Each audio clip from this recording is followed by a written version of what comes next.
Hi, I'm Mike from 1A Auto. We've been selling auto parts for over 30 years.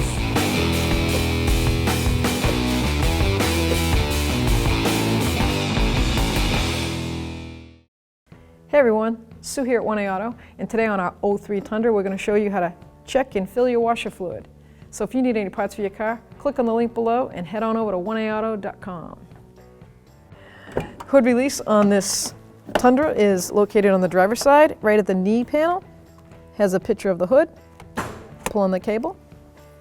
So the safety latch is located to the left of the symbol. You'll feel the lever right there. You push up on it. Lift your hood up. Here we have the windshield washer reservoir, and that's clearly marked. Looks like a windshield with a spraying water. And it actually says washer fluid. You just pop that cover open, and Toyota puts a screen in there to catch any debris. And you just top it off with your favorite style of washer fluid.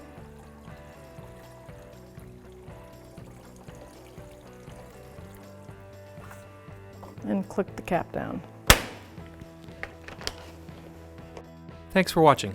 Visit us at 1aauto.com for quality auto parts, fast and free shipping, and the best customer service in the industry.